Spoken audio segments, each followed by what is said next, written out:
কিছু কিছু মানুষ নিজেকে নিয়ে অহংকার করে খুব বড় ভাবে, কিন্তু তারা হয়তো জানে না ফুলের সৌরভ আর মানুষের গৌরব বেশি দিন টিকে না। আসসালামু আলাইকুম।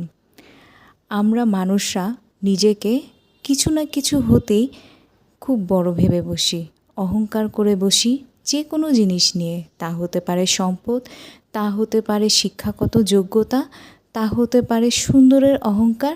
কিন্তু একবারের জন্যও ভাবি না এগুলো সবই ক্ষণস্থায়ী, আজ আছে তো কাল নাই। আমরা এই সবগুলো ক্ষণস্থায়ী জিনিসগুলো নিয়েই আমরা এত বেশি অহংকার করে থাকি, মানুষের সাথে মানুষের অনেক বেশি দুর্ব্যবহার করে থাকি, মানুষের মনে আঘাত দিই। আমরা অনেকেই আছি যে আমাদের শারীরিক সৌন্দর্যতা, আমাদের গায়ের রং, এই নিয়ে আমরা অনেক অনেক অহংকার করে থাকি অনেক সময়। কিন্তু আমরা একটা জিনিস কখনো মনে রাখি না কিংবা মনে করি না যে এটা নিতান্তই ক্ষণস্থায়ী। সৌন্দর্য কখনো চিরস্থায়ী হয় না। সৌন্দর্য সময়ের সাথে, বয়সের সাথে সেটা অবশ্যই মলিন হবে। কিন্তু আবার এটাও চিন্তা করি না, বা যে কোনো অসুস্থতা যদি আল্লাহ তাআলা আমাদের দিয়ে দেন, সেক্ষেত্রেও আমাদের কিন্তু সৌন্দর্য বিলীন হতে পারে।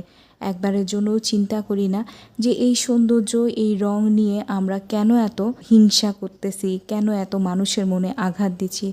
আমার চারপাশেই অনেক অনেক মানুষ আছে যারা কিনা সৌন্দর্য নিয়ে অনেক অহংকার করে অনেক কথা বলে। হয়তো তাদের এই কথাগুলো তারা হয়তো মনে করতেছে যে কিছুই না, কিন্তু যাকে বলছে তার জন্য অনেক কিছু, তার জন্য অনেক কষ্টের কারণ হয়ে দাঁড়ায়।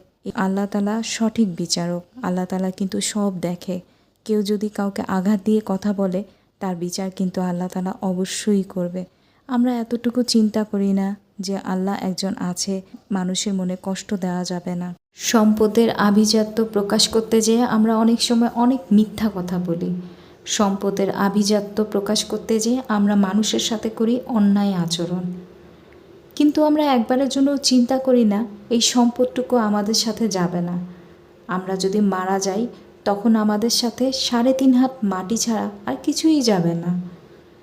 যাবে না কোনো স্বর্ণ গহনা, যাবে না কোনো সম্পদ, যাবে শুধু আমাদের কর্মটুকু।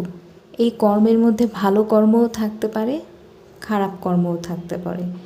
যার কর্ম খারাপ সে আল্লাহর কাছে জবাবদিহিতা অনেক বেশি হয়ে যাবে। কিন্তু আমরা একবারও জীবিত থাকা অবস্থায় চিন্তা করি না আমাদের মরতে হবে, আমাদের পরের একটা জীবন আছে, আল্লাহর কাছে হিসাব দিতে হবে। একবারের জন্য চিন্তা করি না মৃত্যুর পরের জীবনটুকু কী হতে পারে। যদি কারোর মধ্যে মৃত্যুর চিন্তাটা আসে, সে কখনোই খারাপ কাজ করতে পারে না। আর আমাদের মধ্যে মৃত্যুর চিন্তাটা একেবারেই নাই, যার কারণে আমরা করে ফেলি মানুষের সাথে অনেক বেশি অন্যায়। সংসার বলো, সমাজ বলো, দেশ বলো, যেখানেই বলো না কেন, যে যেখানে আছে সে জায়গা থেকেই সে সবসময় বলে এই জিনিসটা আমার। আমার বলা যাবে না, আমার বলা যাবে না কেন? এই জিনিসগুলো কিছুই আমার না। সব কিছুই ছেড়ে, দুনিয়া ছেড়ে যেতে হবে। আর এটাই যখন মাথার মধ্যে আসবে যে আমাকে একদিন সব কিছু ছেড়ে যেতে হবে, কিছুই আমার না, এই দুনিয়াটা একটা ক্ষণস্থায়ী জীবন, তখন হয়তো আর আমরা এই অন্যায় কাজগুলো করতে পারবো না। ছোট্ট এই ভিডিও নিয়ে চলে এসেছিলাম। আল্লাহ হাফেজ।